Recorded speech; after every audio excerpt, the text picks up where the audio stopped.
Mas nesses 8, 9 meses também, a gente viu aí recentemente, até o que a gente apelidou de uma novela, né?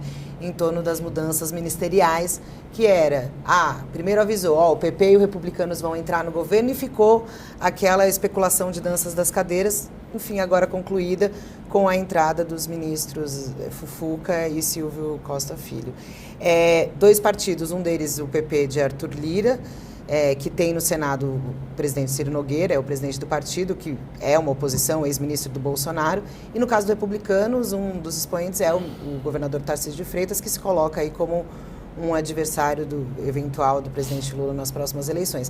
Eu queria perguntar ao senhor, a entrada dessas 2 legendas, né, para o governo, em pouco tempo aí de governo, um governo que fez na campanha uma frente ampla e tal, como explicar para a sociedade que não é o velho tomar lá da cá e como explicar também essas figuras, esses partidos controversos com essas contrariedades dentro do governo? O senhor acha que é fundamental mesmo ceder espaço e dar ministérios para poder ter aliados?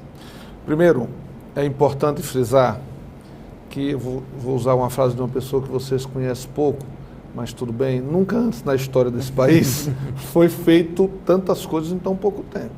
A recuperação dos programas de proteção à pessoa humana e ao cidadão, que foi remontado nesses 6 meses, Carla, foi muito trabalho, não é brincadeira o que foi feito até aqui, não. Se você disser, vocês acham que vocês estão divulgando um pouco? Acho.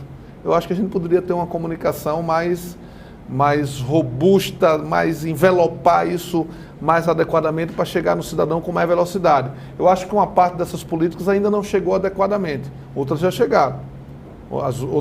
Então esse é um processo também de maturação da sociedade, de amadurecimento, que nós estávamos vivendo um processo de desconstrução do poder público, de namoro com o fascismo, de beirando a barbárie. E você vem e vai reconstruindo, é um processo lento de assimilação do conjunto da população como um todo. Embora isso já tenha reflexo. Você bota 60% da população já está sintonizado com o que está acontecendo. Então, primeiro é isso, foram coisas, eu podia passar aqui uma parte do tempo, falando do Mais Método, Minha Casa Minha Vida, do Bolsa Família, do Brasil Sorridente, da valorização do salário mínimo e da economia, que é um assunto que Josias gosta, eu sei que ele vai perguntar, daqui a pouco a gente conversa. Então, é um processo, Carla, de reconstrução muito forte do Estado brasileiro, de políticas de governo, mas que são políticas que, com certeza, são políticas de Estado.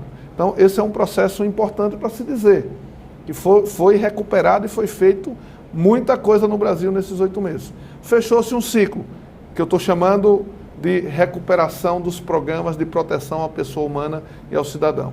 Agora se abre, e paralelo a isso, foi feito um processo de recuperação da imagem do Brasil internacional, né, que o Brasil tinha virado páreo.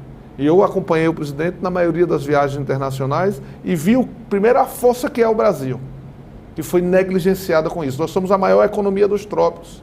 Nós somos um país continental que lidera um continente. Então, primeiro, esse país é muito forte. Eles tentaram destruir em 6 anos esse país, sobretudo em 4 anos, e não conseguiram. Criaram muito estrago, feriram o país, mas não destruíram, porque é um país potente, forte. Então, primeiro é isso, a força do Brasil lá fora.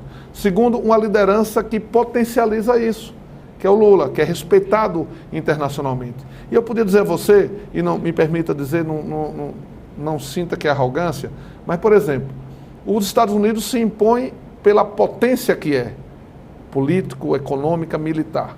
Não, talvez o seu presidente é mais forte o país do que o presidente. A China se impõe porque é a maior economia do mundo. O Brasil se impõe por 2 coisas. Primeiro, que ela é gigante, ela é forte. Depois que ele talvez seja a liderança viva mais respeitada do planeta hoje, mais forte, com mais diálogo, com mais capacidade de fazer política, de juntar os contrários, de ouvir, de ser tolerante, de defender os interesses do Brasil, mas entender que o Brasil também tem que ser generoso com os países que o cercam, que são menores, que ser generoso com a África, do qual nós temos uma dívida impagável histórica. Então, foi importante a recuperação desse papel do Brasil. E isso, para os mais pragmáticos, tem um objetivo direto também. A balança comercial do Brasil já aumentou, os investimentos no Brasil estão aumentando, a perspectiva de investimentos aqui são gigantescas. Então tem o aspecto político, E tem um aspecto econômico também, de reinserir o Brasil de forma soberana, altiva e ativa, como diria Celso Amorim, no cenário internacional. Ponto. E agora abre-se um novo ciclo, que é o ciclo da infraestrutura, o novo PAC, portos, aeroportos, recuperação portos, aeroportos, estradas, né?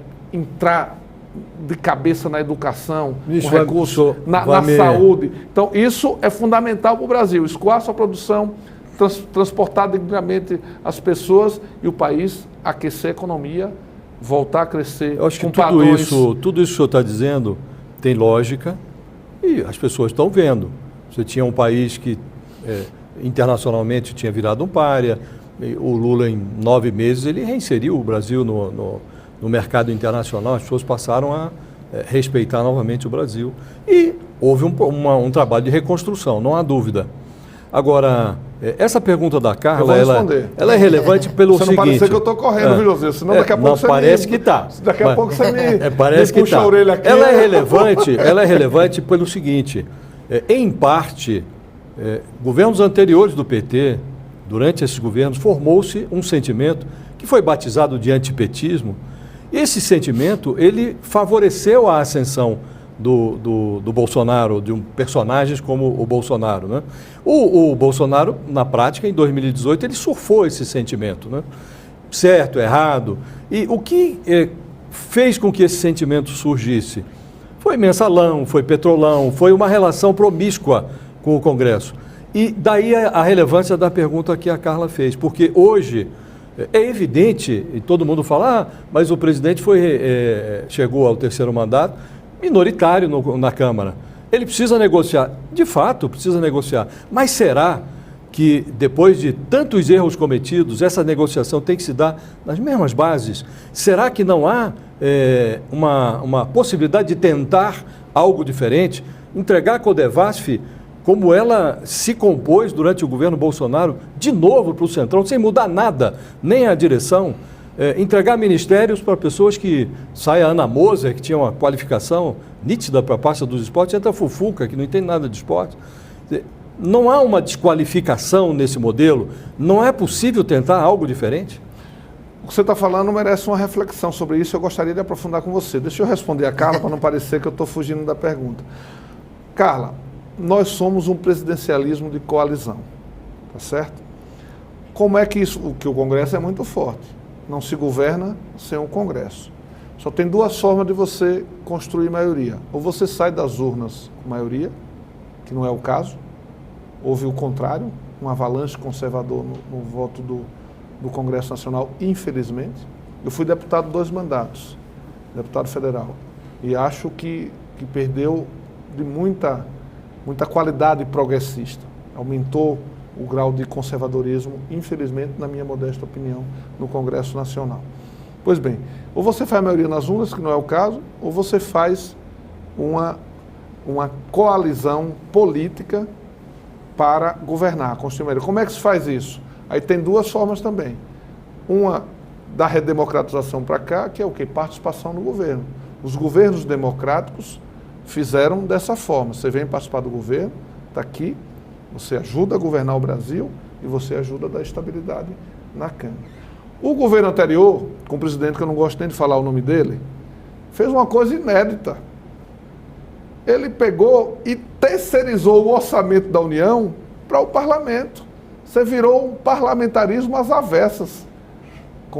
Ele não governava, ele abriu mão do país. Uma parte do orçamento que interessava o mercado, o ministro da Economia tocava, e o outro ele entregou para o presidente da Câmara, para o presidente do Senado. E não tinha... O presidente eleito pelo povo abriu mão de gerir o orçamento da União. E isso gerou essa deturpação que está aí. Então, esse processo, Carla, a gente tem que levar em consideração isso. É um processo que está retomando. Isso também tem que ter calma, tem que ter tempo.